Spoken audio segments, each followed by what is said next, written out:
What if I told you the Nazi death camps weren't the full story of World War II's atrocities? What if another program just as sinister was allowed to flourish, and its masterminds largely escaped justice? Imagine you're a prisoner, told you're getting a special transfer. You're taken from a cramped cell to a huge modern complex. It's clean, state-of-the-art, and run by doctors. But this isn't a hospital. It's a factory of death, and you're not a patient. You're the raw material. This was the terrifying reality for the thousands who walked through the gates of a secret facility in occupied China, a place known only as Unit 731. To really wrap your head around the nightmare of Unit 731, you have to understand the man who dreamed it up. Lieutenant General Shirō Ishii. Ishii was a brilliant but deeply arrogant microbiologist from a wealthy family, and he had a singular, chilling vision. As Imperial Japan's ambitions swelled in the 1920s and 30s, so did its hunger for military parity with the West. This is where Ishii saw his opening. While touring labs in Europe and America, he became absolutely convinced that biological and chemical warfare, despite being banned by the Geneva Protocol, was the future. He believed Japan's ultimate weapon wouldn't be a battleship or a tank, but the microscopic killers he could engineer. Ishii was a salesman of horror. He argued that bioweapons were cost-effective, able to wipe out entire cities without damaging the infrastructure. He sold this vision to the highest levels of the Japanese military, promising a superweapon that would guarantee the empire's dominance. The military leadership, fueled by fervent nationalism and a doctrine of racial superiority, bought it completely. They gave Ishii their full backing and a virtually unlimited budget to build his lab. The perfect location was chosen: the remote plains of Manchuria, far from prying eyes. There, near the city of Harbin, the nightmare was about to become real. Officially, the sprawling complex was given a deliberately boring name: the Epidemic Prevention and Water Purification Department of the Guangdong Army. It was a bland cover for a place dedicated to the systematic torture and murder of human beings. The facility was massive, eventually growing to include more than 150 buildings, its own railway, and an airfield. It housed some of Japan's top scientists and doctors. And it housed prisoners. Thousands of them.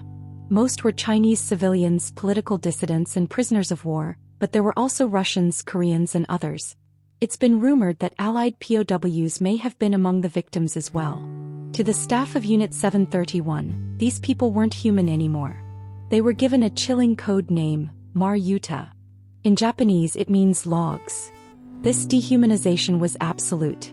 One former member recalled how the facility was jokingly described to locals as a lumber mill. In a way it was. The people were the logs meant to be cut up, studied, and then discarded.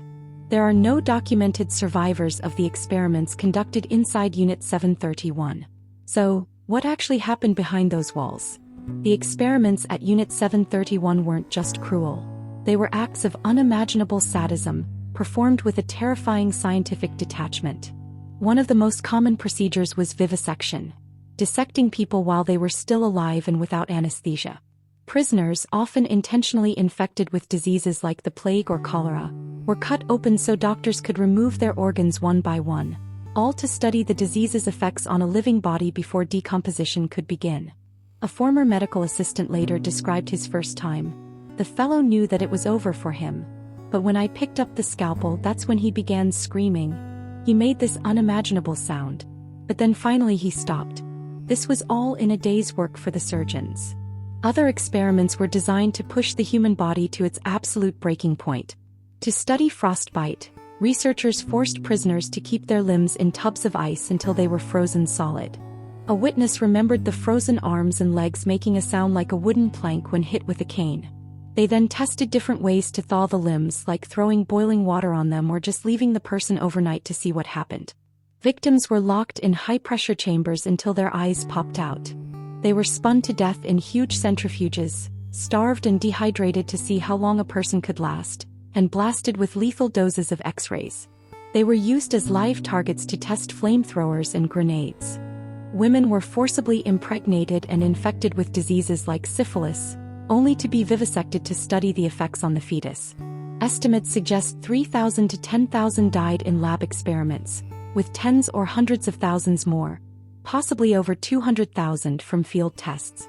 But Ishii's work wasn't just limited to the lab. The end goal was to turn these horrors into weapons. Unit 731 successfully bred some of the planet's most dangerous pathogens, including anthrax, cholera, and most terrifyingly, the bubonic plague. They then engineered sophisticated ways to deliver them. One of their most infamous inventions was a special ceramic bomb. It wasn't designed to kill with shrapnel, but to shatter on impact and release a cloud of plague-infested fleas. These bombs were dropped from planes onto numerous Chinese cities. They also contaminated wells and handed out poisoned food. These field tests were nothing less than acts of bioterrorism, and they were devastating. Epidemics exploded in areas that hadn't seen the plague in decades. While the exact number is impossible to know, it's estimated that these biological attacks killed at least 200,000 people. The diseases perfected in the lab were turned into weapons of mass murder against civilians. In August 1945, as the Soviet Union invaded Manchuria and Japan's surrender looked certain, panic ripped through Unit 731. General Ishii ordered the entire facility destroyed. Buildings were dynamited, evidence was burned, and most chillingly, many remaining prisoners were killed or forcibly moved as the Japanese retreated, though exact numbers are uncertain. Ishii and his top staff fled back to Japan. After the war, the victorious Americans found themselves at a moral crossroads. They quickly learned about the atrocities of Unit 731. But they also learned about the huge trove of research the unit had produced. Data on how biological warfare affects human beings, data the US could never get on its own. So, in one of modern history's most cynical bargains, the United States made a choice. Instead of putting the leaders of Unit 731 on trial for war crimes, as they were doing with Nazi doctors at Nuremberg, they gave them immunity. In exchange for exclusive access to their research, General Douglas MacArthur, the supreme commander of the Allied powers in Japan, shielded men like Shirō Ishii from justice. The American government classified the evidence, silenced witnesses, and publicly dismissed Soviet-led trials of lower-ranking members as propaganda. The Cold War was dawning, and the strategic value of Japan's bioweapons data was considered more important than justice for some of the worst crimes against humanity ever committed. Because of that deal, Shiro Ishii never saw the inside of a courtroom. He died of throat cancer in 1959, a free man.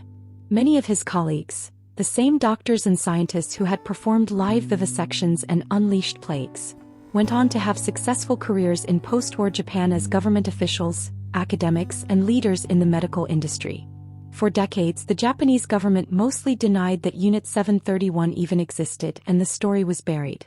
It wasn't until the 1980s when former members started breaking their silence and courageous researchers dug up documents that the full, horrifying picture started to come out. Only in recent years has the Japanese government even acknowledged the unit's existence, though a full, formal apology remains elusive. But the silence is not absolute. In August 2024, a 94-year-old former member of the unit's youth corps, Hideo Shimizu, returned to the site in China to publicly apologize, saying his greatest wish is for his government to finally speak the truth. The story of Unit 731 is a deeply disturbing chronicle of scientific depravity and political cynicism. It's a testament to the depths of human cruelty when ideology runs wild. The thousands of victims, the Maryuta, were stripped of their humanity, their lives erased, and their suffering silenced for political gain. Remembering them and the profound failure of justice that let their killers walk free isn't just about the past. It's a warning. It's a reminder that the pursuit of power or knowledge must never, ever be allowed to eclipse our basic humanity. If you believe it's vital to uncover these forgotten chapters of history, please consider subscribing and sharing this. The more people who know the truth, the harder it is for atrocities like this to be forgotten or repeated.